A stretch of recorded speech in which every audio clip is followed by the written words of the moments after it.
After I was reborn, I deliberately avoided the chance to ride in the same luxury car as my crush. I kept reminding myself that I was just a driver's son. But when Grace looked at the empty seat beside her, she called out to the driver by name for the first time. "Murray, are you leaving already?" Murray was stunned. "Miss, is there anything else you need?" Grace felt inexplicably irritated. "Aren't you waiting for Marcus today?" "Marcus just texted me. He said he has plans with his classmates and will take the bus home later." Grace's expression darkened. After being reborn, things had unexpectedly changed. What could Marcus possibly be doing? He had never missed a chance to ride with her before. At that time in my previous life, I was always afraid of making her wait too long. So I would obediently wait for her in the car ahead of time. But this was for the best. In my previous life, she dated me for 5 years. Later, it became a thorn in Charles's side. Since she had another chance, she needed to keep her distance from Marcus. That day, I walked for over 2 hours before returning to the Gu family's old estate.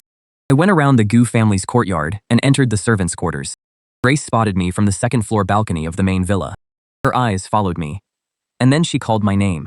With my headphones on, I pretended I didn't hear Grace calling me. Then I went straight back to the small building.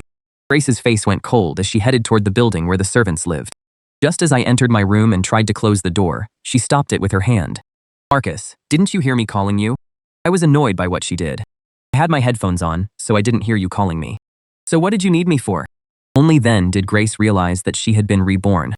We had only known each other for a short time and weren't close yet. "Why didn't you ride in Murray's car after school today?"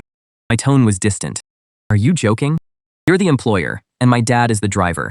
How could someone like me possibly ride with you? I didn't know my place before, but it won't happen again. I hope you won't blame my father, Miss Grace." Grace's expression instantly turned cold. "It's good that you know your place. If Grandpa asks, you'd better explain it to him yourself. Don't make it sound like I kicked you out of the car." With that, she slammed the door and left. I remained unfazed. In this life, I will never make the same mistakes again. I've already applied for campus housing, but it'll be a few more days before a room becomes available. The next day, I got up early and waited for the bus by the road. Grace had just gotten up when she saw me leaving for school from the balcony. She watched me walk away, her expression dark. "Don't think doing this will get my attention." A few minutes later, the bus arrived. The bus was packed. I could only squeeze my way toward the back. I just found a place to stand when I suddenly felt someone press up behind me. I turned around and saw a middle-aged man standing behind me. He even gave me a slight smile. I wanted to move somewhere else, but the man shamelessly refused to move. He insisted on standing right up against me. Just then, a stunningly beautiful girl appeared out of nowhere. She squeezed through the crowd carrying a potted cactus. Saying, "Excuse me," she used the spiky cactus to clear a path. She quickly squeezed her way over to the middle-aged man. The man was a second too slow, and the cactus pricked his hand. "Are you crazy? If you're bringing a cactus on the bus, can't you watch where you're going?" The girl took the spot where the man had been standing. She gave a very half-hearted apology. "Sorry, it won't happen again. Thanks for understanding." The middle-aged man glanced at me and angrily turned and moved somewhere else. I looked at the girl, only to find her looking down at me. Her features were sharp, like she was looking at an idiot. After meeting her gaze for a few seconds, I couldn't help asking, "Are you making fun of me?" The girl paused. "Be careful when you ride this bus from now on. There are a lot of people like that. I've seen them several times." Only then did I realize she'd been helping me. "Thanks for helping me. I'm Marcus. I study playwriting at A University. What about you?" "Sophie. I study agriculture at B University, across the street." As we talked, the bus reached our stop. The university and B University were only 2 blocks apart. After getting off the bus, I wanted to thank Sophie again, but she took one long stride and quickly made it to the school across the street. I headed back to my own school for class and didn't think much of it. This year's freshman welcome event was especially lively. With Grace as the grand finale, everyone wanted to see what the Gu family's little princess of South City looked like. I was the only one who wasn't interested, because I didn't want to see Grace. But Shane insisted on dragging me along. Just this once. I worked so hard to get in. If I don't go, my college experience won't feel complete. Shane dragged me straight to the 3rd row. An upperclassman from the logistics department was moving snacks and pastries. He was so busy he barely had time to stop when he happened to see me.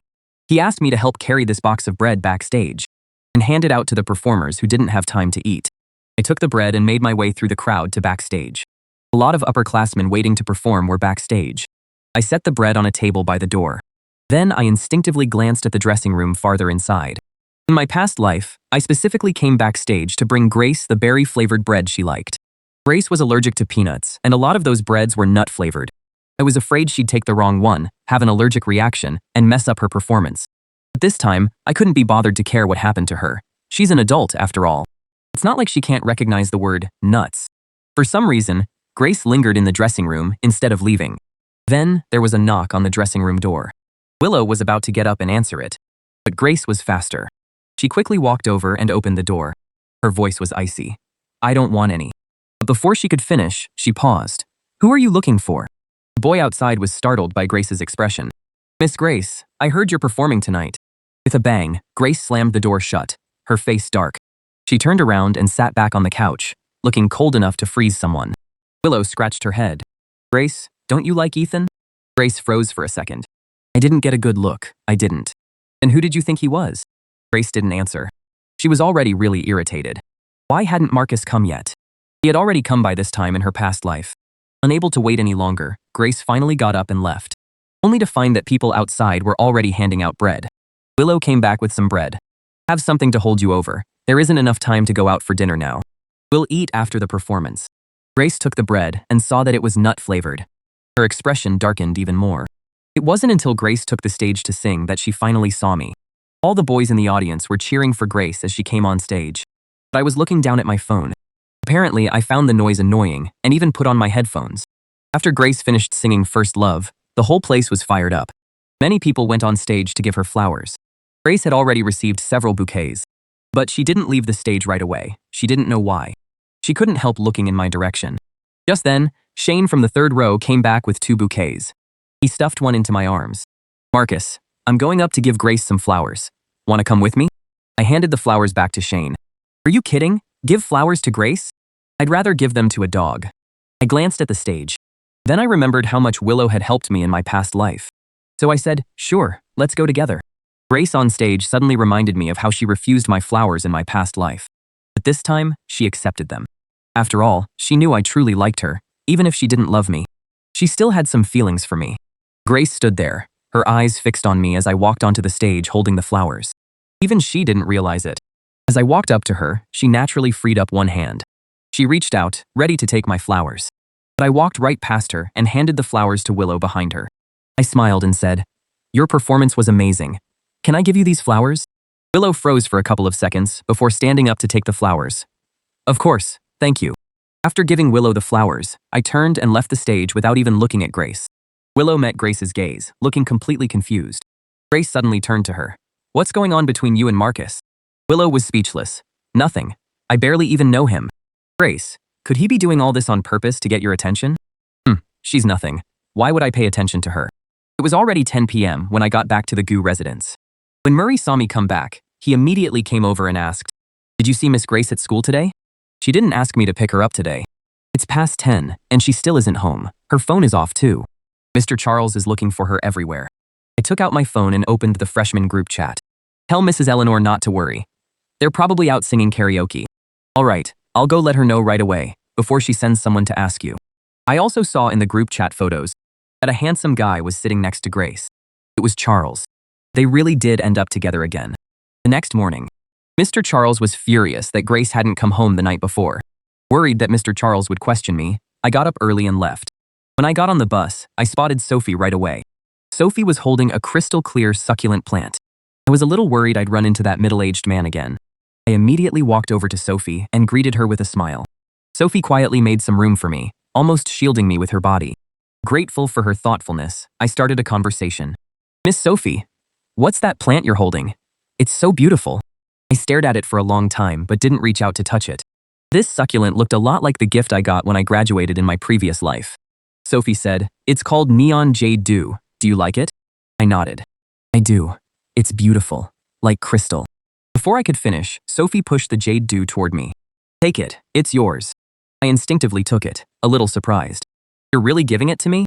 Sophie didn't show much expression. "Don't you like it? Take it. I have plenty at home." Only then did I remember that she was a student at the College of Agriculture. Maybe she was good at growing things like this. Last time, she was carrying a cactus. Besides, a succulent probably wasn't worth much anyway. I happily accepted it. "Thank you, Miss Sophie. I'll treat you to milk tea next time." Sophie gave me a long, unreadable look. Then she took out her phone. "Don't go back on your word. Let's add each other first." I took out my phone too and added her. I never go back on my word. Soon, the bus pulled up. This time, Sophie didn't leave right away. She actually stopped to say goodbye to me. I was a little surprised. After waving goodbye to Sophie, I carried the succulent to class. Shane rushed in just in time, sat beside me, and looked excited. I stayed up late catching up on gossip in the group chat last night. I heard the Gu family's little princess is dating the campus heartthrob from the University of Science and Technology. Of course I knew that heartthrob was Charles. Charles had originally planned to study abroad. But his father ran into trouble, so he couldn't go, and took the college entrance exam instead. He ended up at the University of Science and Technology. The school year had only just begun. Charles's family situation wasn't looking good. He wanted to latch onto Grace, a seriously wealthy heiress. And Grace fought with her family over Charles and refused to study abroad. The two hit it off right away. They're probably getting all lovey-dovey in Charles's rented apartment right now. Seeing how calm I was, Shane didn't know what to say. Marcus, aren't you shocked? Grace is actually dating someone. What does the young lady's love life have to do with me? Instead of gossiping, you should pick up another part-time job. Shane nodded. True, the young lady can date whoever she wants. After a while, Shane said, Marcus, is this neon jade do yours? Seriously? You were just telling me how broke you are. And she brought a plant worth 4 figures to class. I was shocked too. You've got to be kidding, right? How could a tiny succulent like this be worth 4 figures? Shane studied it closely for a full minute. No way. It's worth even more than that. It has to be worth 5 figures. I searched online for a long time and found out this succulent really isn't cheap. A plant in this condition must have taken Sophie a lot of care to grow. And I took out my phone, found Sophie's QQ account, and sent her a photo of the neon jade dew. When do you get out of class this afternoon? I'll bring this plant back to you. Sophie replied with a question mark. Don't you like it? I gave it to you, so why are you giving it back? It's too expensive, and I'm afraid I won't be able to keep it alive. I'd better give it back to you. After a long while, Sophie finally replied, no. Then she forwarded me a care guide for neon jade dew. Just follow these instructions. Ask me if there's anything you don't understand. I put away my phone and looked at the succulent in front of me with entirely new eyes. But that wasn't the end of it. Shane suddenly stared at my neon jade dew and added, Wow, Marcus. Doesn't that flower pot look like it's made of agate? I clutched my chest. All right, don't say another word. I didn't have class that afternoon, so I carried it like it was a treasure. All the way back to my room. My mother, Zhang Lan, who lived next door, called to me from outside the window. Marcus, Mrs. Eleanor wants to talk to you. The moment I heard Mr. Charles's name, I instinctively felt annoyed. During the 5 years I was with Grace in my past life, Mr. Charles always gave me trouble whenever Grace wasn't around. The dorm I applied for wouldn't be available for another week, so I had to stay here for 1 more week. I walked up to Mr. Charles and asked obediently, What would Mrs. Eleanor like me to do? If I can do it, I'll be happy to help. Grace skipped class again. Her academic advisor called me today and said she hasn't been to class for 2 days. The semester just started. Mr. Charles spoke with great anguish, but I felt nothing.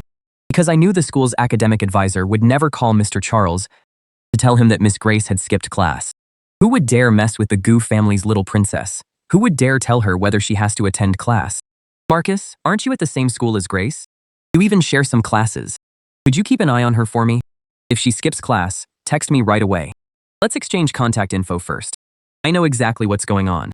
Mr. Charles wasn't really angry because Grace skipped class. He was angry because she skipped class to go on a date with Charles. The same thing happened in my previous life. But back then, I had a crush on Grace. So I told Grace about it. Grace would go to class first every time, then leave after I sent Mr. Charles a photo as proof. Later, Mr. Charles found out and took it out on me. This time, I won't help Grace again.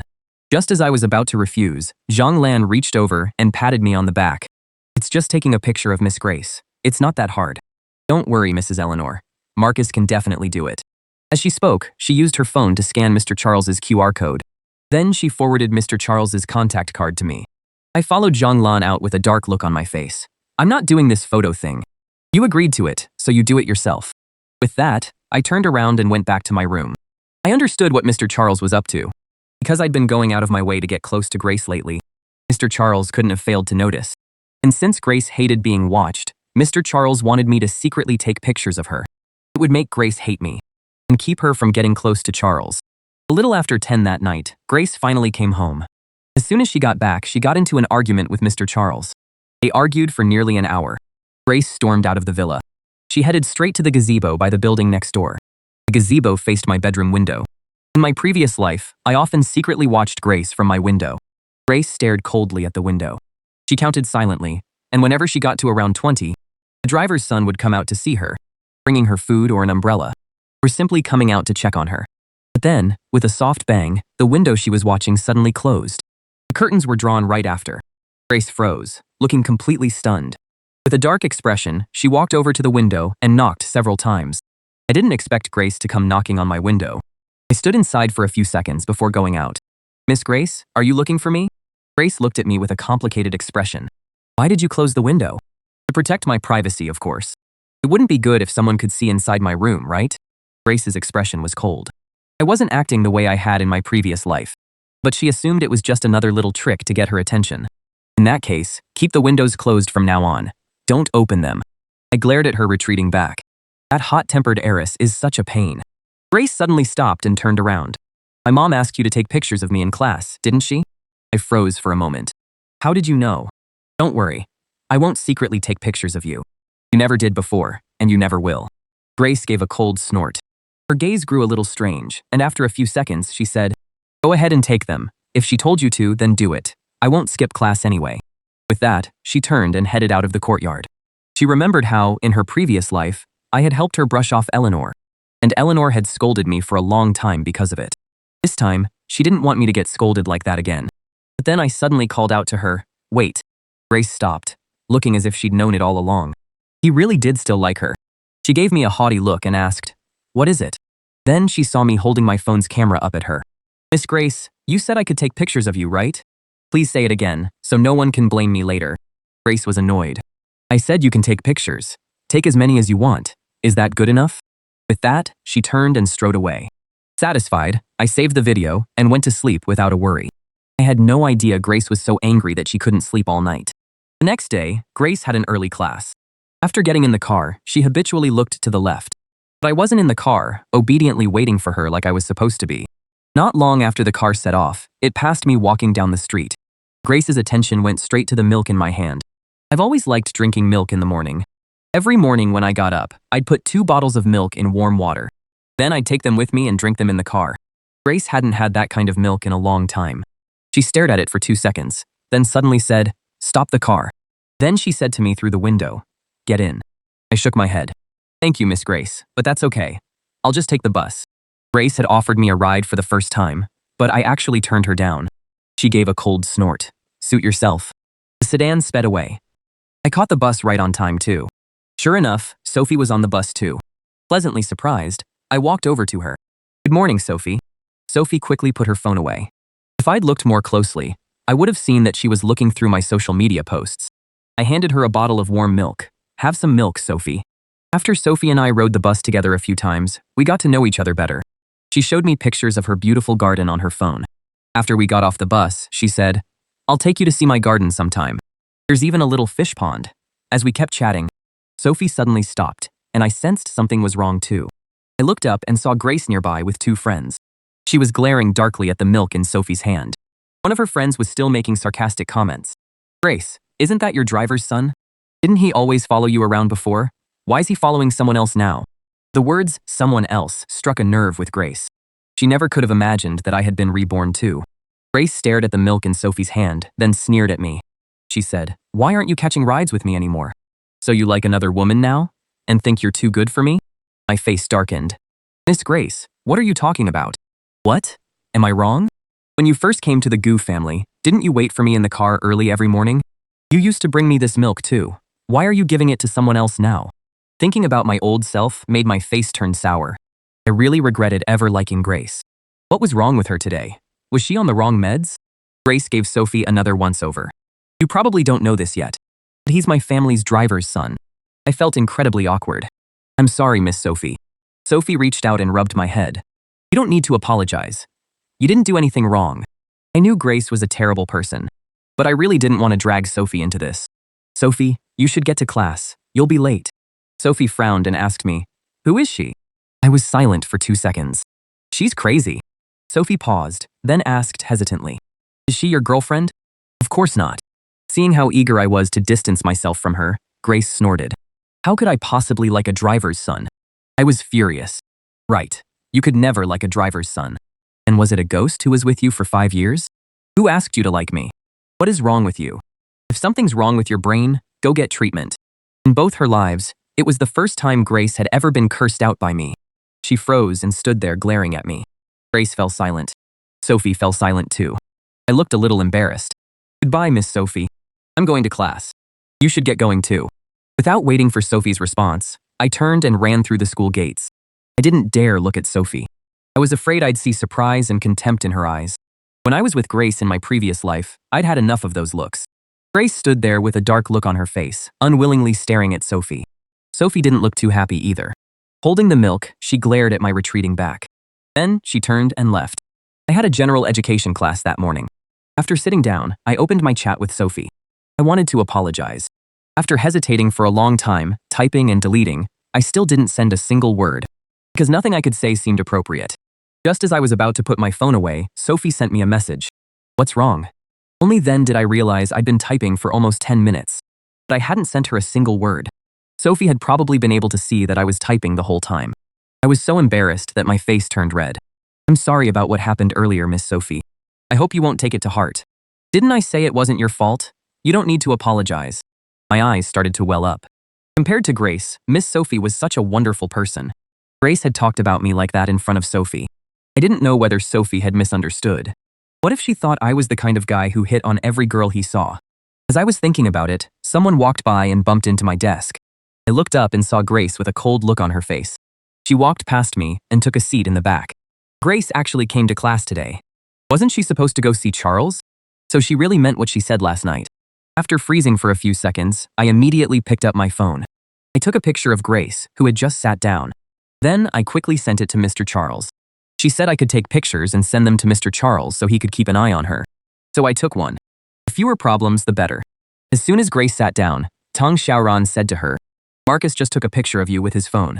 Grace's expression finally softened. I know. I'm not blind. Over the next 2 days, whenever Grace and I had class together, I'd casually take a photo to satisfy Mr. Charles's request. Before long, rumors that I liked Grace, and liked secretly taking pictures of her, spread through the campus gossip group. Shane showed me the posts in the gossip group. They say you like Grace, that you're not only chasing her, but stalking her too. You take pictures of her during class and after class. Even when your classes are in different rooms, you go all the way over there to secretly take pictures of her. I was speechless. No wonder people had been giving me strange looks these past 2 days. So that was why. It's not as bad as they're making it sound. Someone's deliberately using this to make me look bad. It's all a misunderstanding. This young lady keeps skipping class, so Mr. Charles asked me to keep an eye on her. Every day, I have to take pictures of her in class and send them to Mr. Charles. Shane looked stunned after hearing that. What kind of mother does that? That's terrifying. No wonder Miss Grace is so rebellious. Marcus, aren't you going to explain yourself? Everyone's misunderstood me, and they're saying some really awful things. I shook my head. Because I knew the rumors about Grace wouldn't last long. In 2 weeks, Charles would rush overseas because of trouble at home. By then, Grace wouldn't have a chance to skip class and go see him anymore. Mr. Charles would finally be relieved. And I wouldn't have to take pictures every day anymore. Just my luck. At lunch, I ran into Grace again. It felt like bad luck. In my past life, I had to go to great lengths to arrange chance encounters with her. But after being reborn, I kept running into her for no reason. You've been taking pictures of me these past 2 days. Aren't you going to report to me? After a pause, Grace gave me a meaningful look. You still have my photos saved in your gallery, don't you? I gave her a disgusted look. You keep skipping class, so Mr. Charles made me take pictures to prove you were there. Now that you've been attending class every day, Mr. Charles is very pleased. What's there to report? Don't worry, I didn't save any of your photos, not a single one. Grace's eyes flickered, as if she were a little disappointed. You took so many pictures, but you didn't save a single one? Why would I? Why would I save your pictures? To ward off evil? Grace was so annoyed that she laughed. I don't believe you. Marcus, do you like me but just won't admit it? I admitted that, at this point in my past life, I did like Grace. But now, I was sure I didn't. I took out my phone and opened my chat history with Mr. Charles. If you don't believe me, see for yourself. Grace snatched the phone away. The chat was full of photos of her going to and from class. Every photo was a blurry shot of her back or side profile. There wasn't a single clear photo of her face. Grace's expression immediately darkened. You're really something. You kept an eye on me for her and took pictures of me, but you wouldn't even take a photo of my face. Do you really hate seeing me that much? I stayed expressionless. Because your face isn't much to look at either. Grace gave a cold laugh and nodded. Then whose face do you think is pretty? Sophie's? Why are you bringing up Miss Sophie again? You call her Miss Sophie so affectionately. I'm older than you too. Why don't you call me senior? What exactly is your relationship with her? I reached for the phone. Whatever our relationship is, it's none of your business. Grace's face darkened, and she flung the phone hard onto the ground. With a crack, the screen shattered. I quickly picked up the phone. Grace, are you insane? You broke the screen. You have to pay for it. I'll send you the bill later. I hope Miss Grace doesn't try to dodge the bill. With that, I left. I didn't want to spend another second with Grace. Grace stomped her foot in frustration. Damn it. She'd been secretly pleased when she found out I was taking pictures of her. She thought I had a crush on her, which was why she let me take them. She figured I'd go home and secretly look at the photos. Instead, she ended up mad as hell at herself. On my way back to school, I passed through the food street. I didn't know that Sophie, from the school across the street, was also having lunch on that street with her classmates that day. Sophie spotted me first, but she didn't call out to me. She had spent several hours at the College of Agriculture that morning. Her clothes were covered in mud spots. She didn't want to ruin the image she had in front of me. Besides, I didn't look like I was in a good mood. After I disappeared into the crowd, Sophie noticed that her classmates at the table were staring at me too. That's the guy you were talking about, right? He looks like such a good boy. You'd never guess he's a stalker. Sophie couldn't help speaking up. What are you talking about? What's stalker? Grace, the freshman campus sensation. Haven't you heard of her? I heard her driver's son has a crush on her. He goes to the same school as her and has been secretly taking pictures of her every day. One of the classmates opened a post. Look, the Gu family's eldest daughter has only been in school for 2 weeks, and some obsessed admirer is already secretly taking pictures of her. The person secretly taking pictures of her is in this post. It was a photo of me holding up my phone and filming Grace from behind. Sophie thought back to what Grace had said that morning. Could Marcus really have a crush on Grace? She frowned. Either way, these posts aren't good for Marcus. I'd better have someone take them down. When I got back to school, I saw the post too. It was about me secretly taking pictures of Grace. But the post was deleted soon after. Everything related to me was completely wiped clean too. Shane was shocked. Is this how powerful the Gu family is? They can delete anything from the entire internet? I looked at my phone hesitantly. I didn't think Grace was behind this. But if it wasn't Grace, who else would do something like this? On the third day, just as I reached the classroom door, I saw Grace hurry down the stairs. It's Charles's birthday today. I'm going to buy him a gift. Cover for me with my mom today. I'll go to class properly tomorrow. She said it like it was only natural for me to do things for her. I snapped a photo of Grace with my phone, then said coldly, "All right, you can go." Then I opened QQ, ready to send this photo of her skipping class to Mr. Charles. Grace suddenly snatched my phone away. Why are you being so unreasonable? I told you, it's Charles's birthday today. I'll be home by 8 tonight. Is it really that hard for you to cover for me with my mom? I sneered. Yes, it is. Mr. Charles isn't easy to fool. I'd learned the consequences of lying to Mr. Charles all too well in my previous life. Anger flashed in Grace's eyes. And you say you don't like me? When I said I was celebrating Charles's birthday, you were obviously jealous. Being so full of yourself is a sickness, miss. You should get that treated. Furious, Grace turned and walked away with my phone. I'll be home at 8 tonight. You can get your phone back from me then. I'll explain it to my mother myself. I angrily chased after her. Grace quickly got in the car, hit the gas, and drove off. My family was completely at the mercy of Mr. Charles and Grace. I made up my mind that I had to get my father to quit his job. Then I'd take on more part-time jobs to make money. Without my phone, I had no way to contact Mr. Charles. I'd still have to explain it to Mr. Charles when I got home. And without my phone, I couldn't take the bus or buy anything. I'd have to ask Shane to unlock a shared bike for me so I could ride home. I figured Miss Sophie hadn't seen me in 3 days, so she probably wouldn't contact me either. Meanwhile, Sophie arrived at the bus stop at just the right time. After waiting 10 minutes, she got on the bus Marcus might have taken. When it reached a familiar stop, she straightened up and looked toward the front door. But even as the doors closed, she didn't see Marcus get on. Sophie looked a little disappointed. Ever since she and Marcus ran into Grace after getting off the bus last time, Marcus hadn't taken the bus again. Was he avoiding her? Or was he deliberately distancing himself from her because of Grace? After a while, she found Marcus's QQ account and sent him a message. How's that neon jade dew plant doing lately? Remember to give it some sunlight. But don't leave it in direct sunlight. After sending that perfectly ordinary message, she nervously waited for a reply. But the whole morning passed, and Sophie got no reply. Even by evening, Marcus still hadn't replied. After agonizing over it all day, Sophie decided to send another message to ask why he wasn't replying. You didn't kill it, did you? This time, a message came back quickly. Don't message Marcus again. Sophie's expression darkened. She sent back a question mark.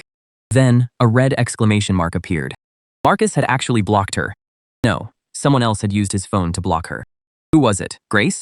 Marcus really liked her. Were they together now? After saying goodbye to Shane at the school gate, Marcus rode a shared bike home alone. While he was waiting at an intersection for the light to change, Sophie, standing on the bus, spotted Marcus on his bike. Sophie could hardly believe it. To avoid running into her, he was actually biking to and from school? As Marcus pedaled along slowly, he suddenly heard someone call out to him from the roadside. It was a girl's voice, cool and low, with a hint of resentment. A hand pressed down on his handlebar, bringing him to an immediate stop. He looked up and met Sophie's eyes. Sophie's expression was complicated. Have you been biking to and from school lately? It's such a long way. How long are you going to keep biking? She wanted to confirm whether he was worried about making Grace angry and didn't want to run into Sophie on the bus, which was why he biked home instead. If that was the case, she wouldn't take the bus anymore. Marcus still didn't know his QQ account had blocked Sophie. Sophie, what are you doing here? Sophie said guiltily. Just passing by.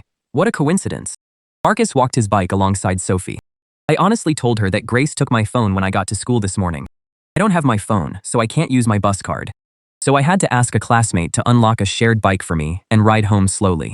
Sophie had been distracted all day and never expected that answer. So you're saying Grace has your phone? I nodded. She skips class all the time, so Mr. Charles asked me to keep an eye on her. But she got mad when she found out, so she took my phone. She wouldn't let me contact Mr. Charles. Heh. So that's what happened. Sophie secretly felt relieved. Luckily, she'd decided to get off the bus and find me to clear things up. A light rain suddenly started falling. Sophie looked up. It's raining. Don't ride your bike. Let's find somewhere to wait out the rain. Have you had dinner? I nodded obediently. I already ate. Sophie had no choice but to ask again. Have you had any milk tea? I thought that was kind of a strange question. Not today. Then let's go. I'll treat you to some milk tea. It's already raining. The rain came down in a light drizzle. Everyone on the street was running. Sophie grabbed my hand and started running. A lot of people were already taking shelter at the mall entrance. Sophie pulled me along by the sleeve as we squeezed through the crowd. The atmosphere in the milk tea shop was a little awkward. We both silently watched the rain outside. After all, we'd only met a few times. I didn't know what to say, and Sophie seemed lost in thought. As Sophie pulled me to the mall to get out of the rain, I had no idea. Grace, who was celebrating Charles's birthday with him, was actually very upset. Charles knew Grace had always liked him, but he'd been leading Grace on. He'd never agreed to date her. But recently, he suddenly started to feel threatened, because he realized Grace cared more about the driver's son than he'd thought. Using his birthday as an opportunity, Charles made his relationship with Grace official. But to his surprise, Grace didn't look happy when she heard that. She looked at the heavy rain outside, her brow slightly furrowed. She took a phone with a cracked screen out of her pocket. Charles looked at Grace in surprise. The phone in her hand suddenly started ringing. Grace, whose phone is this? Grace was already on edge. Marcus, is he your family's driver's son? Why do you have his phone? Grace pressed a button on the phone. It was already 8:40. That morning, to keep Marcus from tipping off Mr. Charles that she had skipped school to spend time with Charles, she had taken his phone by force. It was so late, and it was raining outside. She had no idea how Marcus was doing. Grace grew even more irritated. She wanted to stay with Charles, but she had to go back. In the end, she said to Charles, "Why don't you come back with me and stay at my house tonight? I'll drive you to school tomorrow." Charles paused for a moment. He had only been to the Gu family's old estate as a child and hadn't been back since. It seemed Grace really wanted to make their relationship official this time. By the time they got back, it was already 9:30 p.m. The first thing Grace said when she saw the butler was, "Tell Marcus to come see me." "Miss, Marcus hasn't come back yet." "He hasn't come back." Grace instantly got angry again. She thought I had taken her phone and promised to be back by 8. That was why she had rushed back from the hotel with Charles. But I hadn't even come back myself. The butler hurriedly explained, "Miss, it's late and pouring outside. Marcus may not have brought an umbrella.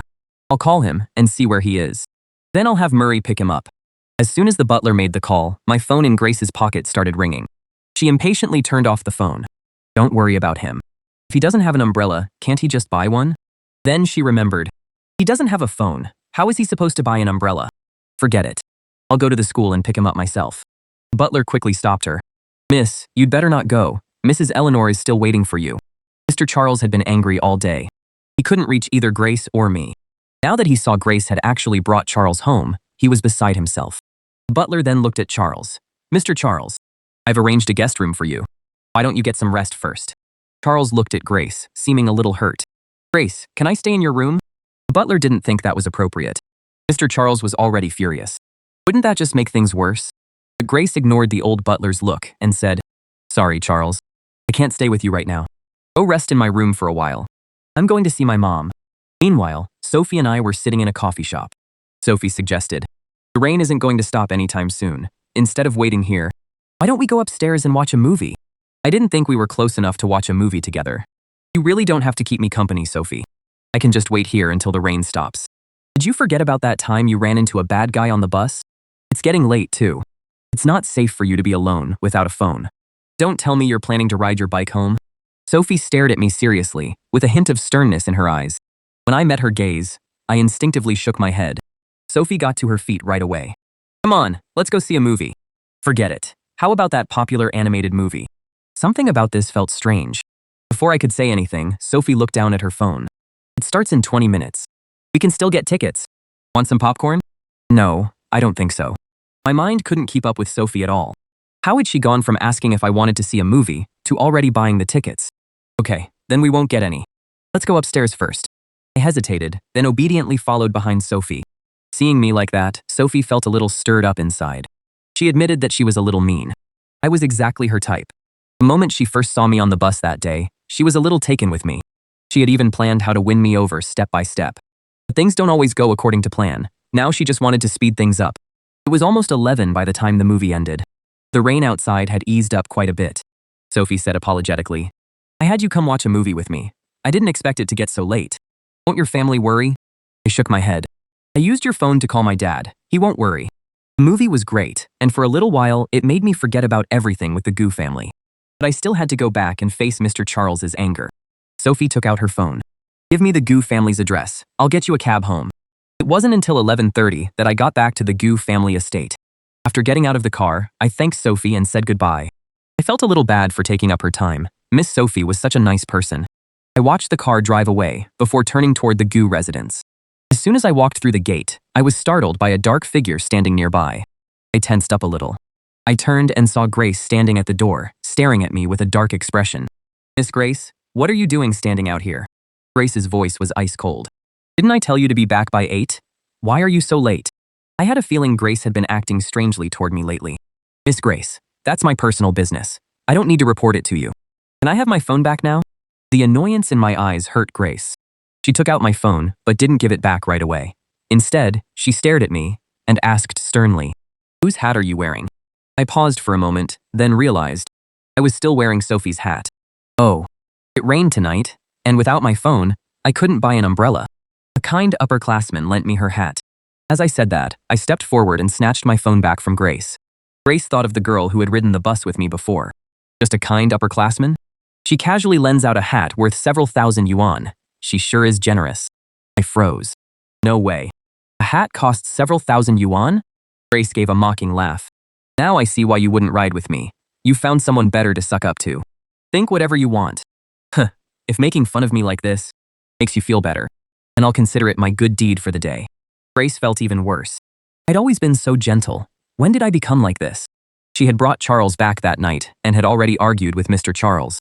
In the end, Grace got so angry that she stormed out and slammed the door. When I still hadn't come back, she couldn't reach me. She didn't even have time to check on Charles, who was resting in her room. So she waited at the villa gate, only to get this in return. As I walked farther in, I saw Charles standing at the entrance to the Goo family garden. He looked like he was waiting for someone. Charles jogged over to Grace. Grace, I heard you arguing with your mother. I also heard your mother say she was going to kick me out. You were gone for so long, and I was a little scared by myself. Why don't you take me back tonight? I don't want to stay here anymore. Your mother seems really upset. I watched coldly. Grace actually brought Charles home. Is Mr. Charles going to have a heart attack from all this today? Grace held Charles and comforted him. Charles, you don't have to go back. I brought you here. What right does my mom have to throw you out? Come home with me. If my mom says anything else about you, I'll go to Grandpa. Charles finally felt at ease after Grace promised him. Watching Grace lose her head over love, I wondered if she'd lost her mind. I turned and went back to my room. When I took out my phone to find Sophie's QQ number, I couldn't find it. Just then, I received a friend request. It was Sophie trying to add me as a friend. I frowned. When did I delete her? Sophie, Could this be Grace's doing? I accepted the request and sent her a message. Have you made it home yet, Sophie?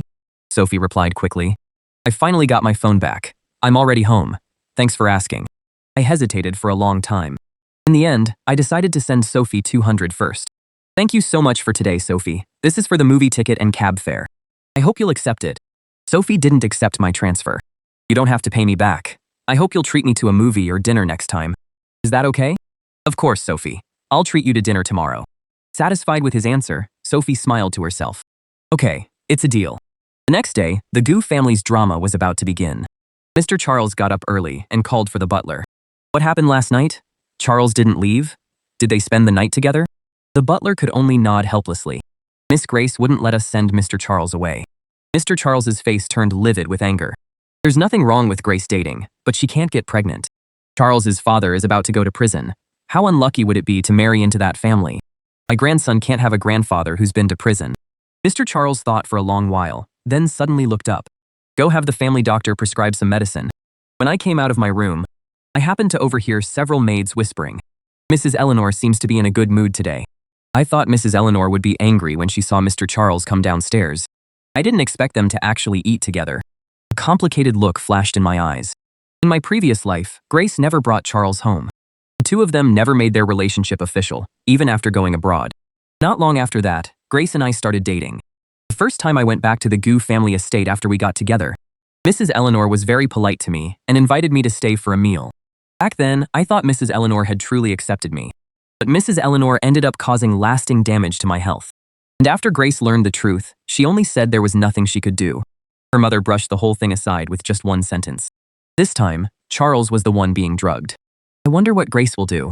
I pushed those thoughts aside and was about to leave when the butler stopped me. Marcus, Mrs. Eleanor wants to speak with you. Come with me. I followed the butler to the front hall. Mrs. Eleanor was having breakfast with Charles and Grace. Mrs. Eleanor looked at Charles gently and said, I never had anything against you. It's just that Grace is still too young. I was worried dating would distract her from her studies.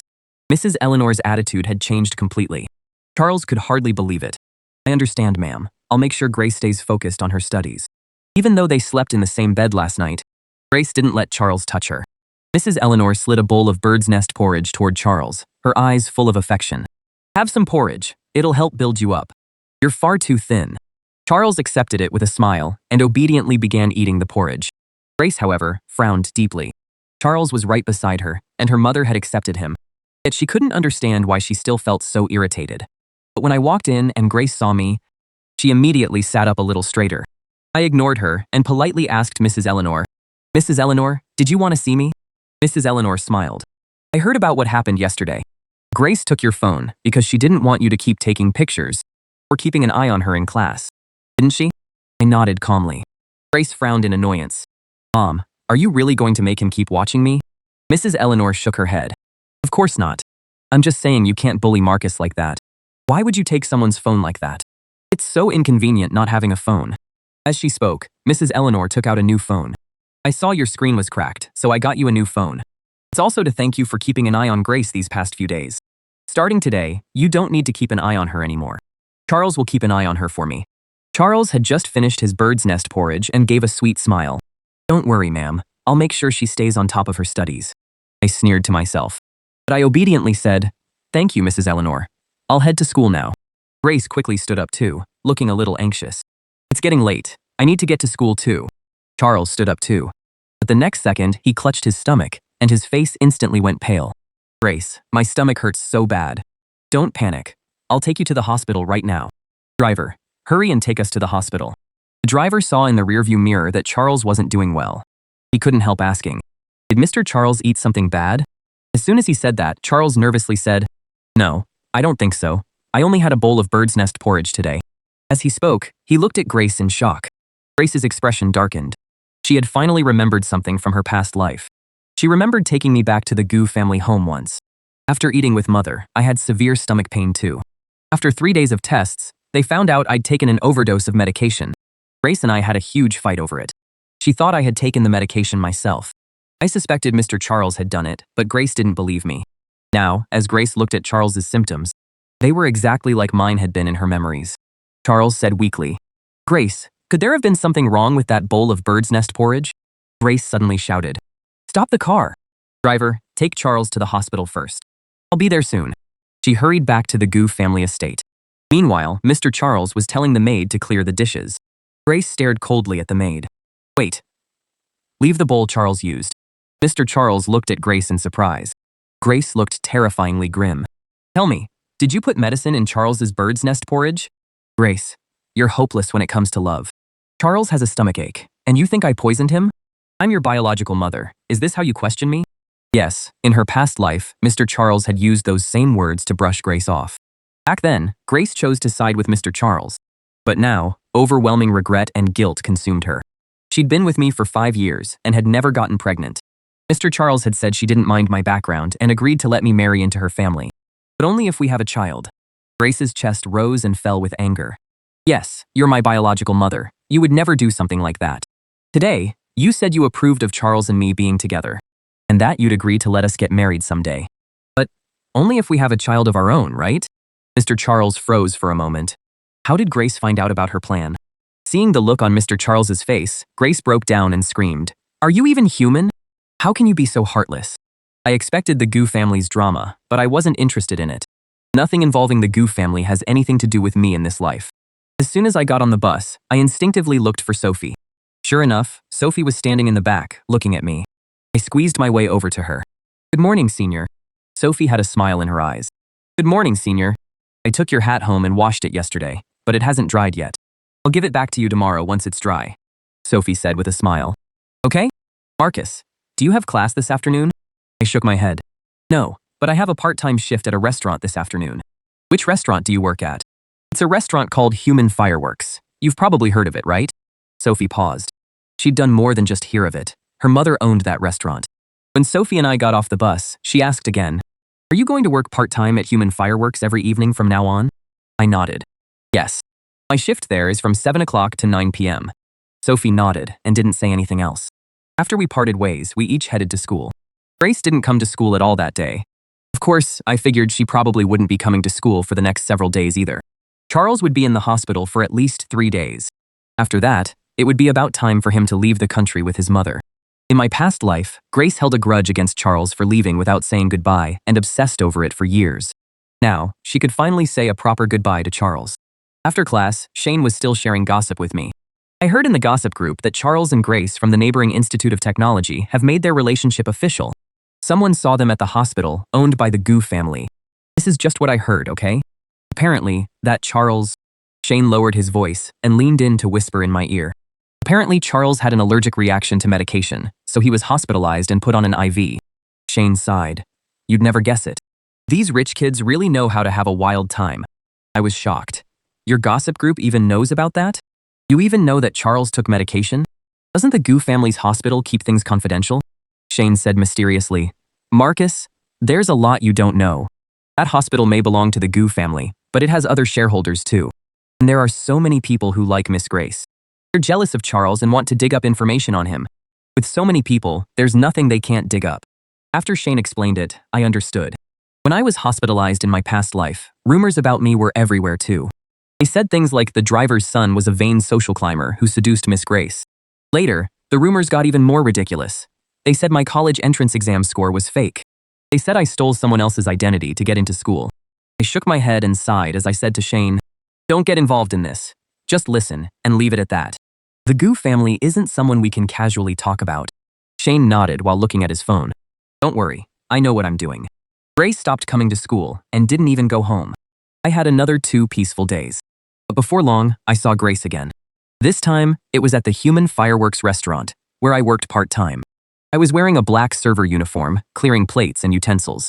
Grace came to a private dining room with Willow and Vivian. On the way to the private room, Grace casually glanced over. She saw me carrying plates. Willow said in surprise, Grace, Marcus is actually working here part-time.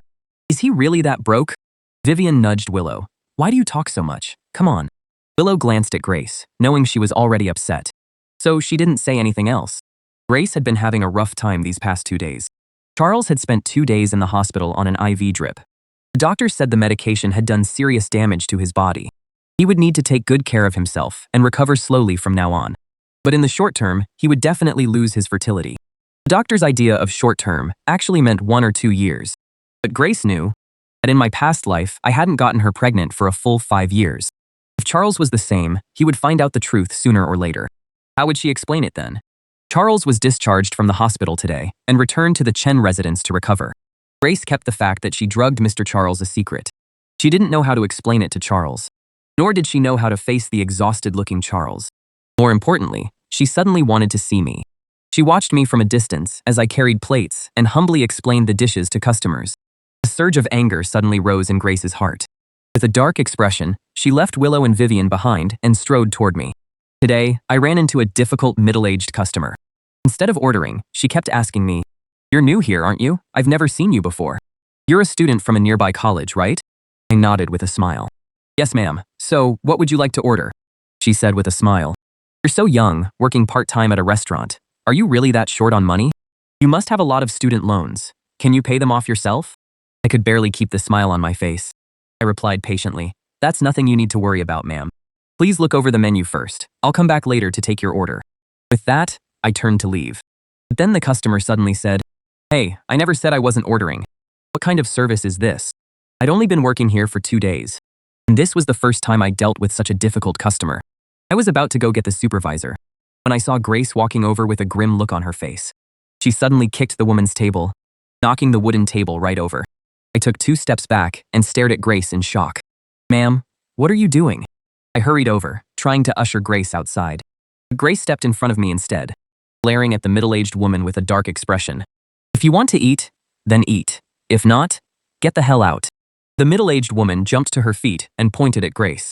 "What the hell does me eating have to do with you? You actually dared to kick my table? Do you know who I am?"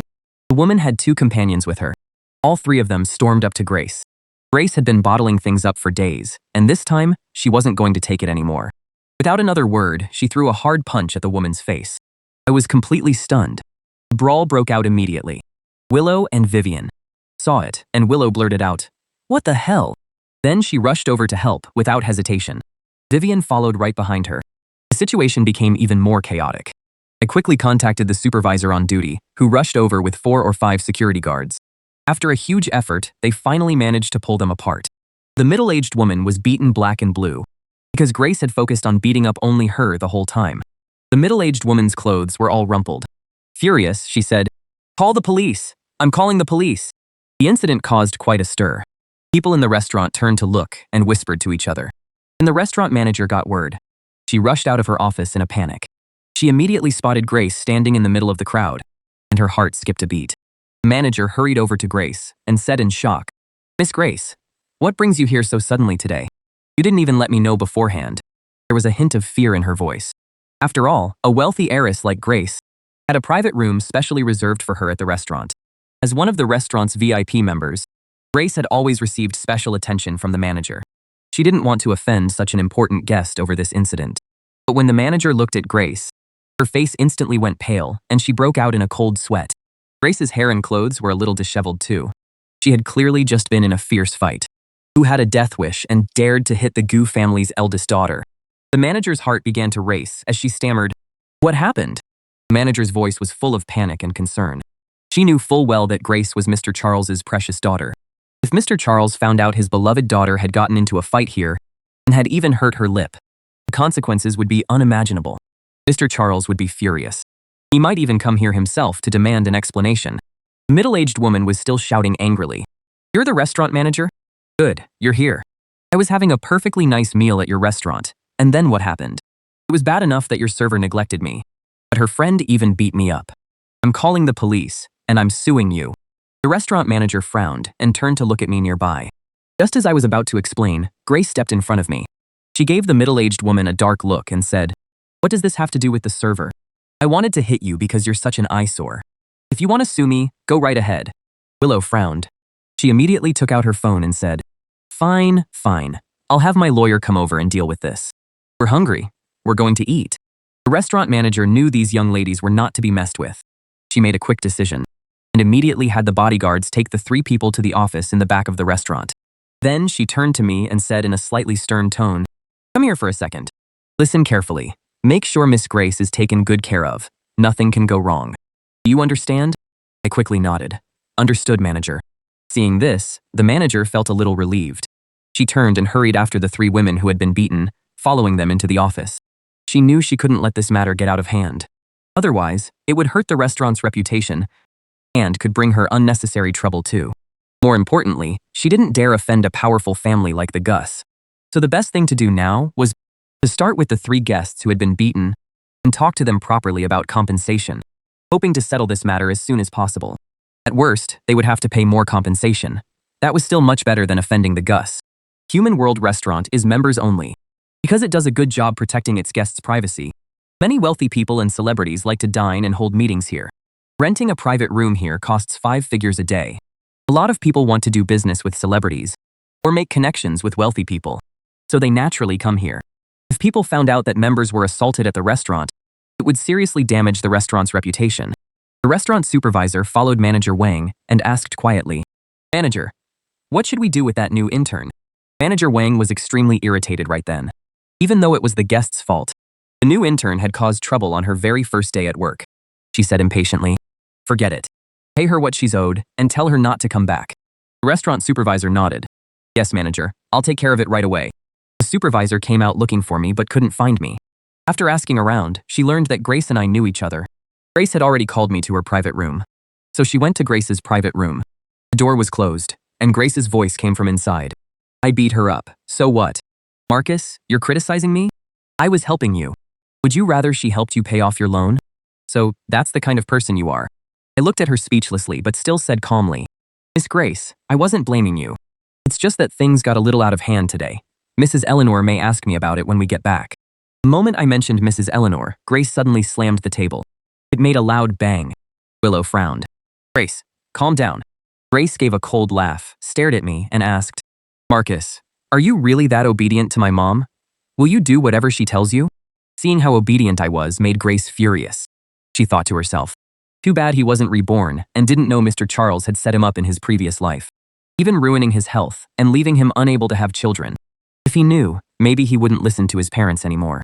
I said calmly, "I'm not doing this because Mrs. Eleanor told me to. I'm just tired of this. I don't want Mrs. Eleanor coming after me. So I need you to stop causing trouble around me. Grace, I don't want to know what you've done at all. If you could just stay far away from me, that would be for the best." Grace glared at me, her eyes red. "You're just saying that because you're angry. I don't believe you. I used to be very controlling with her. I wouldn't let her stay up late, or drink, or go head-to-head with Eleanor. I cared about her too. When she was sick and in the hospital, I took care of her around the clock. She was always in my heart. She means a lot to me." Grace sat there, staring at me. "You're deliberately saying this to upset me, aren't you, Marcus?" I said without expression. "Think whatever you want. Miss Grace, I'm still working, so I need to get back to it." With that, I opened the door and walked out.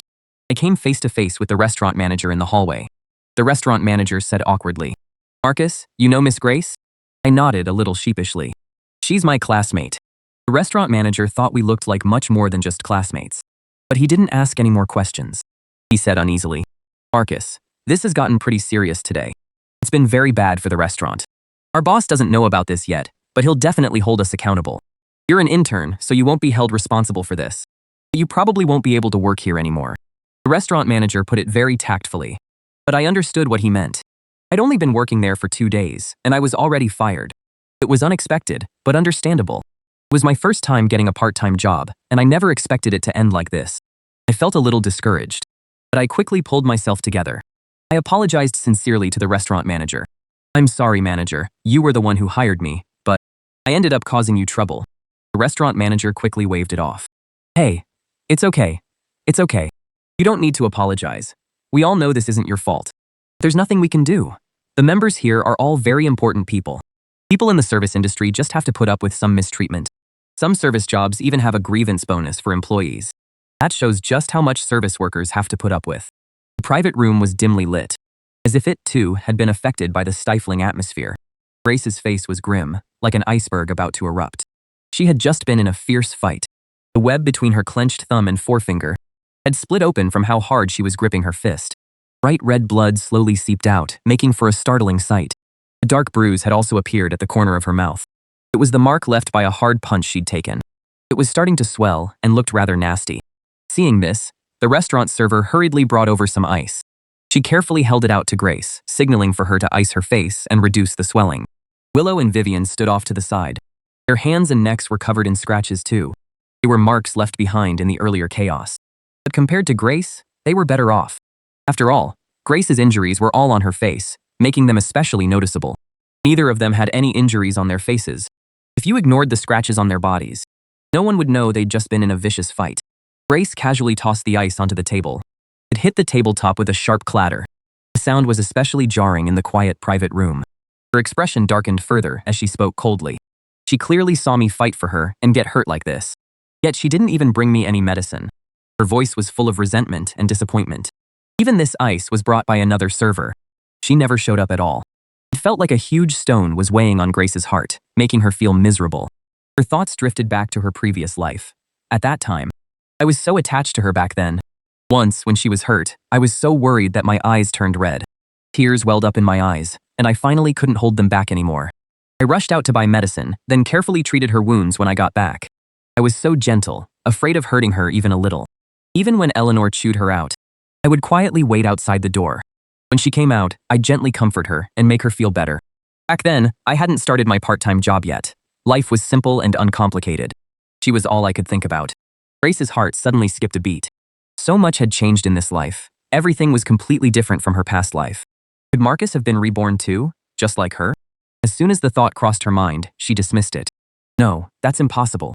Grace instinctively thought to herself again. If I really had been reborn, given how much I hate Eleanor, there's no way I'd still be willing to live with the Goo family. And I definitely wouldn't be willing to follow Eleanor's orders. Just then, Willow looked at Grace and frowned slightly. Grace, you were really impulsive today. You know that, right? This restaurant is owned by the Sue family. You caused trouble here. If they go to your father, it'll be a huge problem. Her voice held a hint of concern and reproach. Grace froze for a moment, surprise flashing in her eyes, and couldn't help asking, this restaurant belongs to the Sue family? Sophie immediately came to mind. Could this be the Sue family that the Sophie I know belongs to? Willow nodded. The Sue family has run restaurant chains for generations. She knows almost everything about the restaurant companies in Haicheng. She leaned forward slightly and lowered her voice. The Sue family's main businesses are artificial intelligence and renewable energy. They're very well known in those fields. But a few years ago, they suddenly moved into the food and restaurant industries. I heard one of the younger members of their family liked this restaurant. So they invested in it and opened it. I don't know if it has anything to do with Sophie. After all, Sophie is a Sue too. Coincidences do happen. Vivian frowned nearby and said hesitantly, that can't be right, can it? The Sue family has such a huge business empire and is involved in so many industries. Would they really let one of their kids study agriculture? I heard Sophie grows peanuts, doesn't she? That's a pretty big leap. As far as she knew, children from wealthy families usually went into the family's core businesses. It was hard to imagine someone like that studying agriculture. Willow rubbed her chin, looking thoughtful. I'm not sure about that. My family has never had any dealings with the Sue family. The Sue family isn't originally from Haicheng. They're from Beicheng, and most of their influence is based there. As someone born and raised in Haicheng, we really haven't had any contact with the younger members of the Sue family. Sophie actually felt a little uneasy when she said that. After all, what top-tier family would let their daughter study farming? It was unheard of, completely unbelievable. After hearing that, Grace suddenly stood up. She said in a low voice, I'm going outside to take a look. With that, she hurried toward the private room door, her steps slightly rushed. After Grace left, the private room fell silent for a moment. Vivian looked at Willow, scratched her head, and said quietly, Willow, don't you think Grace has been acting strangely toward Marcus? There was a hint of curiosity in her eyes. Willow's expression immediately darkened, and she spoke with clear displeasure. She's still torn between Marcus and Charles. She cares about one but can't let go of the other. If she keeps this up, she'll end up losing them both. By then, it'll be too late for regrets. As she spoke, a complicated emotion flashed in her eyes. She seemed deeply disappointed by Grace's actions. Vivian looked at Willow. She vaguely felt that Willow was somewhat unhappy with Grace. But she didn't say anything else and just sighed to herself. Meanwhile, I changed clothes in the employee locker room. I neatly folded my uniform and put it in my locker. After packing up, I was ready to leave. Then I checked my phone and instantly frowned. There were several messages from Grace on the screen. It was her other phone number. Marcus, where did you go? Are you still in touch with Sophie? Did she help you find this part-time job? Marcus, don't take the bus anymore. I'll have Murray drive you to and from school. I stared at the messages in confusion, feeling speechless. In my past life, Grace was always looking down on me. She She even cruelly said that riding to and from school with her was my deliberate attempt to get her attention. But now that I don't ride with her, why is she still unhappy? And why did Grace suddenly bring up Sophie again? What does this have to do with Miss Sophie? I shook my head helplessly and didn't reply to Grace. Instead, I left the restaurant. Grace searched all over the restaurant, her eyes full of urgency. But she still couldn't find any sign of me. A thought suddenly crossed her mind. She wondered if Sophie had taken me away. After all, this restaurant was likely funded by Sophie's family.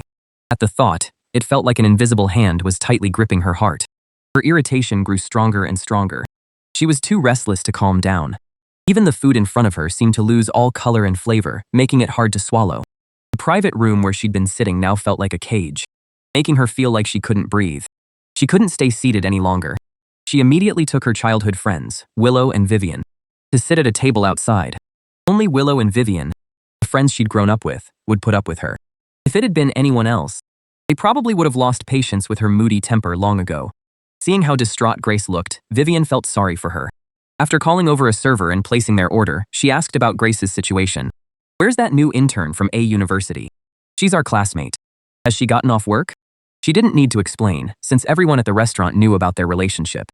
After all, just a little while earlier, they had gotten into a fight with other customers over that intern, right in the restaurant, causing a huge scene. When the server heard their question, she leaned in and said quietly, "I think she left. After what happened, our manager fired her." There was a hint of sympathy in her voice. Vivian froze when she heard that. She instinctively glanced at Grace, her eyes full of surprise. She couldn't help but ask, "What? She got fired?" Her voice rose slightly in shock. The server nodded, confirming it. Willow frowned when she heard this. She looked at Grace with reproach in her eyes. "Grace, you really went too far this time." She knew it was only Sophie's first day at work. Sophie had hoped this part-time job would give her experience and help cover her living expenses. But Grace's impulsive actions got her fired instead. Sophie must be devastated. Grace's expression changed at once, as guilt washed over her. But she quickly said stubbornly, "So she got fired." The work environment at a place like this is complicated anyway. It's not a good fit for her. But despite what she said, there was a hint of unease in her eyes. She couldn't help letting her thoughts run wild. Why was he working part-time in the first place? Could it be that the Gu family pays Marcus's father too little? Was Murray not giving him enough money for living expenses? So he had no choice but to work part-time? Though Grace put on a brave front, she couldn't calm down inside. She fidgeted in her seat and soon couldn't stay seated any longer. She immediately stood up and strode toward the restaurant entrance. She was about to leave the restaurant to find me. Just as she reached the door, Willow quickly stepped forward and stopped Grace. Willow looked at Grace and said seriously, "Grace, I really don't think you should go looking for Marcus. Didn't Charles just get out of the hospital? You should go see him." Willow saw Grace as being torn between Marcus and Charles. She was hurting both guys and leaving herself confused. Grace's face immediately darkened when she heard that. She said grimly, "What? You're trying to stop me from seeing him too? Willow, did Marcus giving you flowers at the freshman party make you fall for him too?" Her voice was full of anger and accusation, as if she had already decided Willow had ulterior motives. Willow frowned, her face turning grim. She looked at Grace and said more firmly, "Grace, listen to yourself. You're being too impulsive. Calm down." Willow had noticed that whenever Marcus was involved, Grace became like a completely different person, always acting incredibly impulsively and completely losing her usual composure. Besides, Grace was naturally cold and self-centered. She rarely saw things from anyone else's perspective. That made it easy for her to upset and hurt the people around her. But she was completely unaware of it, and only did things her own way. Grace gave a cold laugh, her eyes full of disdain. "Stay out of my business. I know what I'm doing." With that, she forcefully shook off Willow's hand and headed straight for her car, started the engine, and drove away. Watching this, Vivian looked conflicted as she said to Willow, "Willow, why did you get into an argument with Grace? She's always been like this. The more you talk to her, the less she'll listen." After a pause, she asked in confusion, "Didn't you used to stay out of things like this? Why are you getting involved today?" Willow was silent for a long time. "I just couldn't stand by and watch. She's only going to cause more trouble for others this way." Vivian knew without being told that Willow was talking about Marcus. Hearing that, Vivian couldn't help looking at Willow a few more times. She felt Willow was acting a little out of character today. Usually the quietest one, she had always stayed on the sidelines, but now she was suddenly sticking her nose into everything. Not long after leaving the restaurant, I was full of frustration. I headed straight for the bus stop. Standing under the bus stop shelter, I tilted my head up slightly and looked into the distance. One by one, the streetlights came on. Their dim yellow light fell across my tired face, making me look even lonelier. Just then, a red sedan came speeding toward us. It screeched to a stop not far from the bus stop. The car door flew open, and Grace quickly stepped out. She hurried over to me, slightly out of breath. She asked in a low voice, "Why didn't you reply to my messages? Did you not see them, or just not want to respond?" There was a faint trace of hurt in her voice. I slowly turned to look at her calmly. My eyes were completely calm, as if Grace were nothing more than an unimportant stranger. I said flatly, "Miss Grace, do you need something else?" My tone was steady, but it was like an icy blade piercing straight through Grace's heart. Hearing my cold response, Grace felt a sharp pain in her heart. She couldn't stand how cold I was being toward her. Her brows furrowed tightly. Anger flashed across her face, mixed with a hint of resentment. She said in a low voice, "Marcus, I got into a fight because of you. Don't you have anything to say?" Her voice rose without her realizing it, as if she were trying to make me pay attention. Grace's almost accusatory words left me speechless. The irritation inside me only grew stronger. I lightly bit my lower lip, annoyance flashing in my eyes. Still, I never expected Grace to fight for me tonight. I fell silent for a few seconds and took a deep breath, trying to calm myself down. Looking at Grace, I spoke softly but firmly. "Miss Grace, don't ever do something like that for me again. I won't be grateful. I'll just see it as a hassle." I stared straight into Grace's eyes, as if trying to convey every thought in my heart to her. I deliberately said exactly what Grace didn't want to hear. "I don't need you to do these things for me. In fact, if you hadn't shown up today, I would have been fine. And the restaurant wouldn't be dealing with this mess. Do you know how much trouble your impulsiveness has caused everyone? Our manager is still contacting the PR department to deal with this. And because of it, I lost my job." My voice was gentle, but every word pierced Grace like a needle. As Grace listened, she seemed completely frozen. The anger on her face gradually turned to shock. She opened her mouth, wanting to say something. Though my voice was gentle, and my emotions were steady, she could still sense beneath my calm, gentle exterior the disgust and impatience I truly felt toward her. It had been days since she was reborn, yet she still seemed immersed in memories of her past life.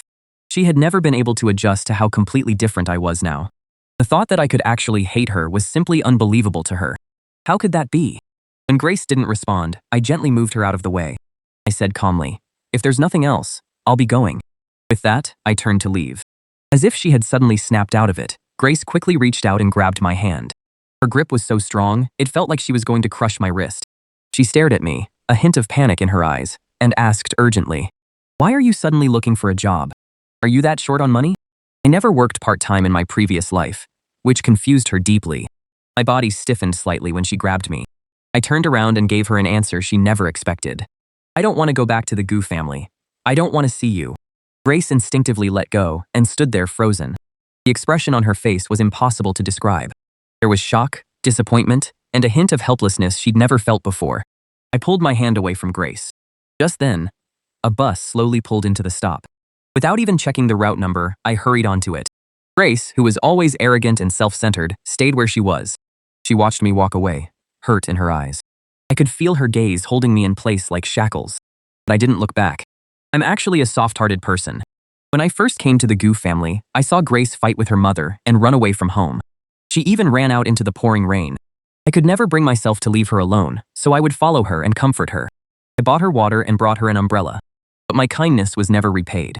Grace had gotten too used to being the high and mighty young miss. She took other people's kindness for granted. In my previous life, I was blinded by love. But now that I've been reborn, I won't make the same mistakes again. Meanwhile, on the other side of the city, Sophie quickly made her way to the back entrance of Renjian Yanhuo restaurant. The security guard at the door gave her a slight nod, as if he knew her well. Without stopping, she pushed open the back door and walked into the restaurant. By the time Sophie entered the restaurant, the disturbance had already been taken care of. The 3 customers who had been beaten refused compensation and kept demanding to call the police. Manager Wang had no choice but to contact the legal department to handle the matter. He also contacted the Gu family. After all, Grace was the one who caused this mess, and the restaurant couldn't handle it on its own. They could only ask the Gu family to step in too. The restaurant was willing to offer compensation and cooperate fully, but they couldn't agree to any unreasonable demands. After Sophie arrived at the restaurant, she first went to her private dining room. After setting down her bag, she headed to the front of the restaurant. Her gaze swept back and forth over the uniformed servers, but she didn't see me. Frowning slightly, she went to the back kitchen to look over the staff. A lot of people recognized Sophie. Everyone assumed the boss was there to inspect the restaurant. They all worked even harder. Just then, after finishing up, Manager Wang came out of the office and spotted Sophie. Her heart skipped a beat. She hurried over and asked cautiously, "Miss Sophie, are you here to hold me accountable?" This really was my oversight. But I never expected that new part-timer to be Miss Grace's boyfriend. Otherwise, I never would have hired him. Sophie stopped walking and turned her head, expressionless. Her dark eyes fixed coldly on Manager Wang. Manager Wang had been in the business for over a decade. But it was the first time a young person had given her the chills with just a look. Feeling a little uneasy, she explained, "This matter has mostly been taken care of. We've handed it over to legal and PR. They'll be here shortly." Sophie cut off her explanation. "Miss Grace you mentioned, is she Grace from the Gu family of Haicheng? She came here?" Manager Wang thought to herself. So she'd explained all that for nothing. Miss Sophie didn't know about this at all. She definitely wasn't here to hold her accountable. Manager Wang breathed a sigh of relief. She wiped the non-existent cold sweat from her forehead and said to Sophie, Yes. This evening Miss Gu came here with some friends. Her boyfriend happened to get into an argument with some customers at the restaurant. So Miss Grace rushed over and beat them up." Manager Wang told Sophie everything that had happened at the restaurant that night. The more Sophie heard, the tighter her brow furrowed. She asked coldly, "Were those 3 customers really that rude? I had no intention of dwelling on the grudges from our past lives. Yet Grace kept coming after me again and again." I stopped short, and a terrifying thought came to mind. Could Grace have been reborn too? No way.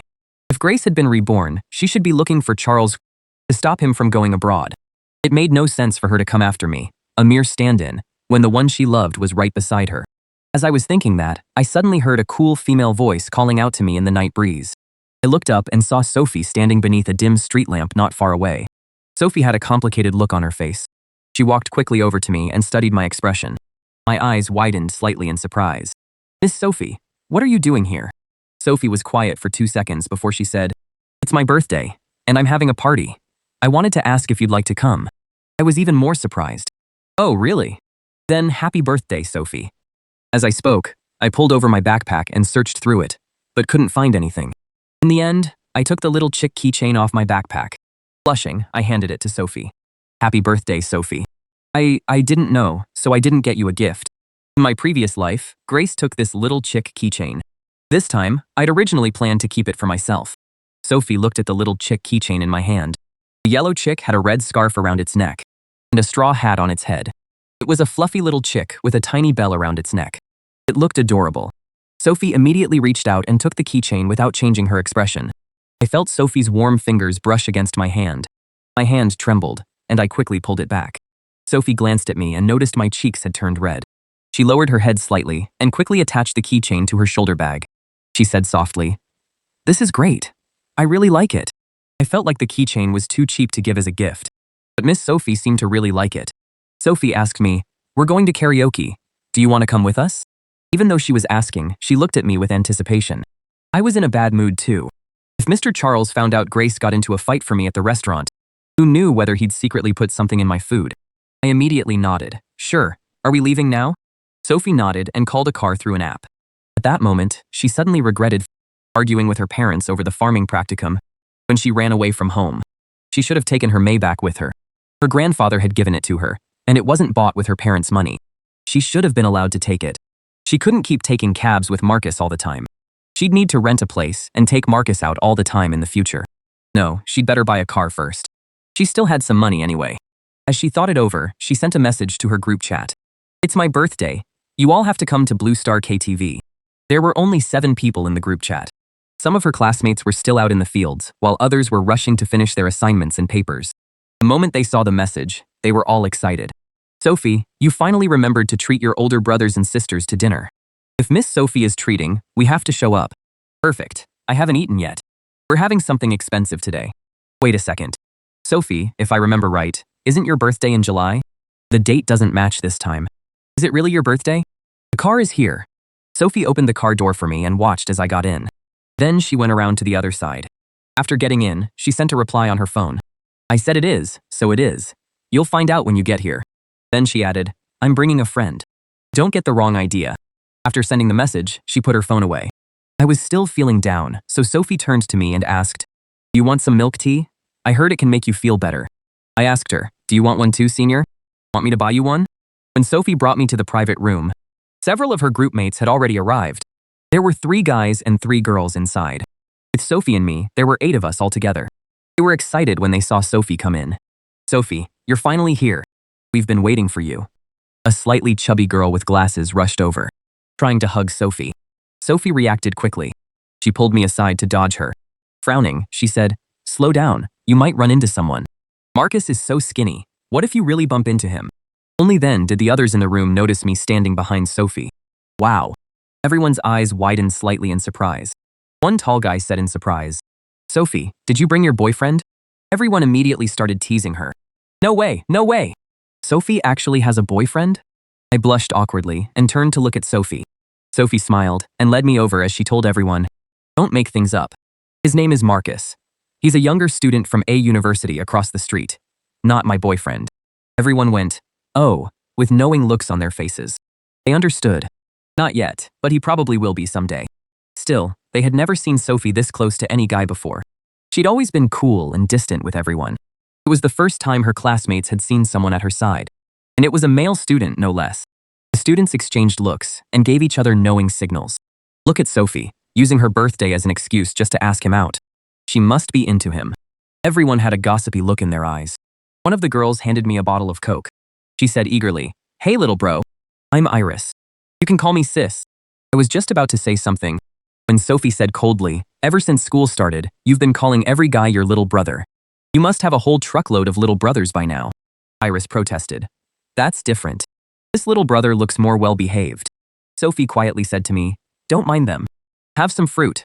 She set the fruit platter in front of me and peeled an orange for me. Everyone in the private room watched the two of us with strange expressions. Their stares were starting to make me uncomfortable. They couldn't say it to our faces, but their group chat was buzzing. "Wow, Sophie has good taste. This little brother is really handsome. Is Sophie trying to win him over? Should we give her a little push?" They chatted a lot in the group chat, but Sophie never replied. That was until Iris said this. Sophie immediately replied in the group chat, "How do we help?" The students exchanged glances. Iris smoothed her hair and looked at me. Iris put down her phone and turned the music down a little. Smiling, she said, Come on. A must-play party game, truth or dare. Who wants to play?"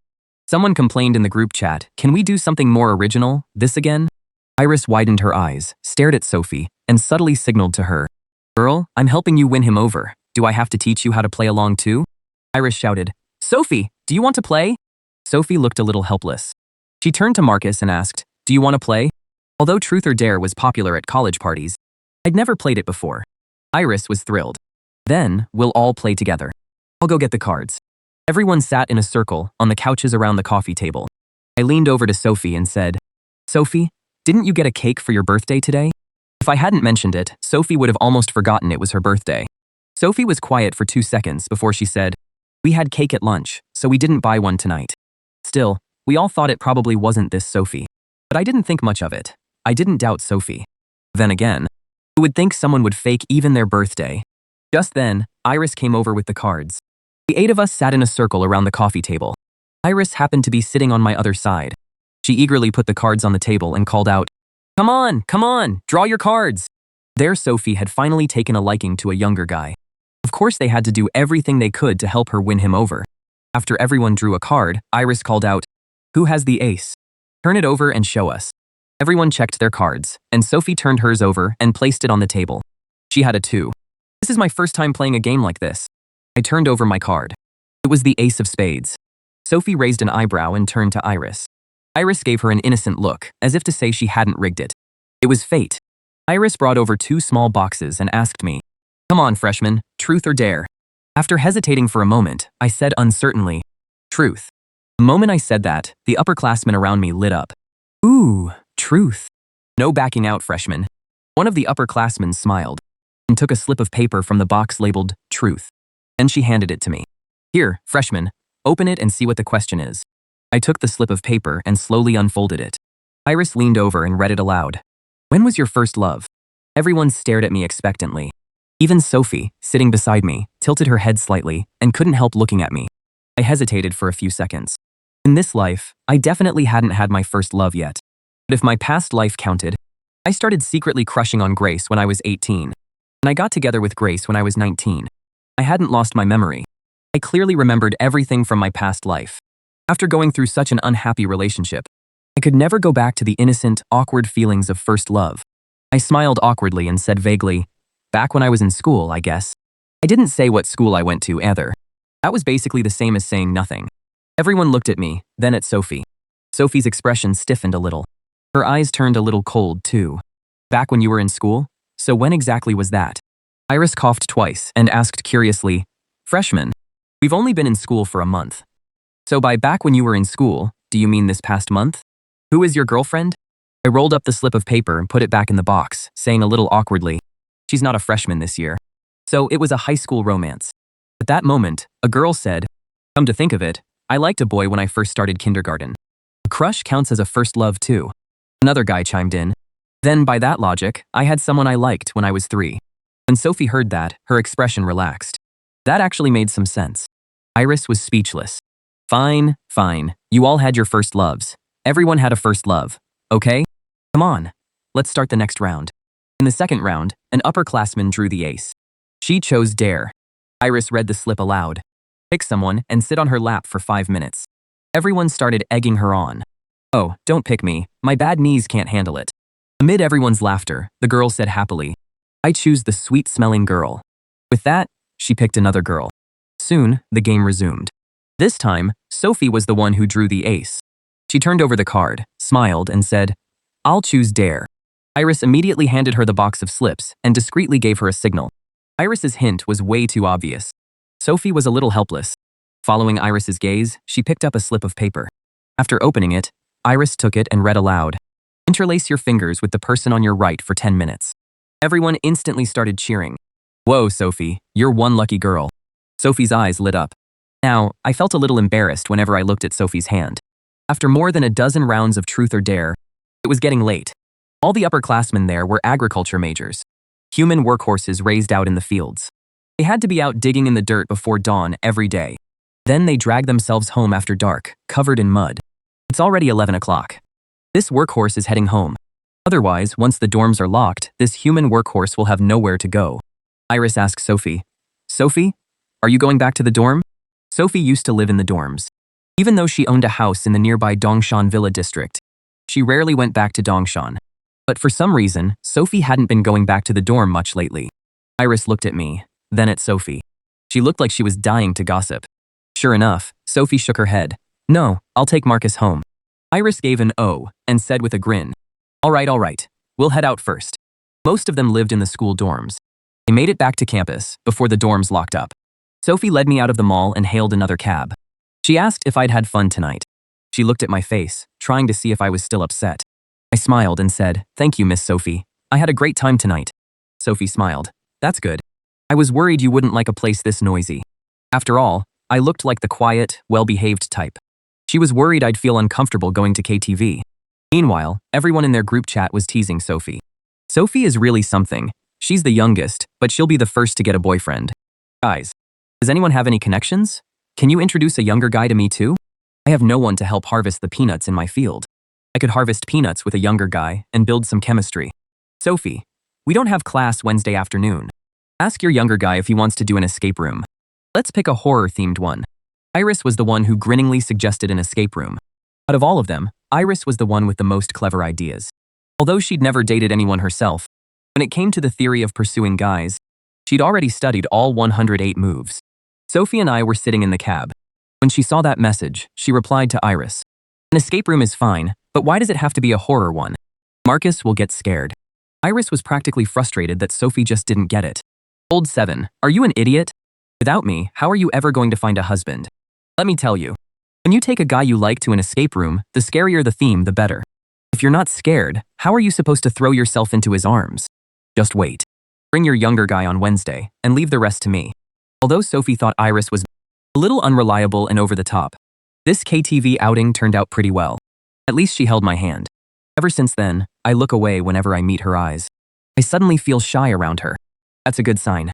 When Sophie likes someone, she wants to make a move right away. She doesn't want to drag things out. What if someone else wins over the guy she likes? Besides, Grace's attitude toward me has been pretty unclear. Sophie actually feels a real sense of urgency. Thinking that, Sophie turned to me, sitting beside her, and asked, Marcus, do you have class Wednesday afternoon? I paused for a moment, then said, I don't think so. Let me check my schedule.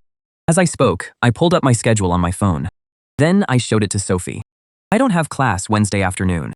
Sophie glanced at my schedule. She had a photographic memory, so she memorized it after one look. She asked quietly, the upperclassmen said they're going to an escape room on Wednesday. Have you ever been to one? Sophie was sitting close to me, her voice low and soft, as if she were whispering in my ear. My cheeks instantly turned red. Escape rooms were another hugely popular activity that students loved, but I'd never tried one before. I've always been somewhat introverted, but after tonight, I thought it would be nice to hang out with Sophie and the others. I wouldn't feel awkward. The upperclassmen really knew how to have fun, so I wouldn't feel out of place. I lowered my head, my face red, and said softly, I've never been to one. Have you been before, Sophie? Is it fun? Sophie looked at my expression, the corners of her mouth lifting as she said quietly, I haven't either. We can go try it together on Wednesday. By the time we got back to the Dongshan Villa district, it was already 11:30 p.m. I rarely came home this late. Especially in my previous life, I was home by 6 or 7 almost every day. But lately, I've been coming home this late all the time. Grace was standing at the entrance to the villa district, her arms crossed as she glared darkly toward the road in the distance. Sophie got out to see me off, and we walked side by side toward the entrance. Grace's face went cold, and she turned and strode away. Sophie walked me to the entrance of the villa district. I asked her, Sophie, do you live nearby too? Sophie has a villa here too. When she decided to attend a university, her grandfather bought it for her as a gift. Her parents didn't approve of her studying agriculture. They even cut off her living expenses, saying they wouldn't support her during her 4 years of college. But her grandfather fully supported her. After all, he spent time in the countryside when he was young and still likes growing vegetables. Feeling sorry for his beloved granddaughter, the old man bought a villa nearby for Sophie. The villas here are huge, with more than 200 square meters of front and backyard space combined. It was perfect for Sophie to grow whatever she wanted. Sophie,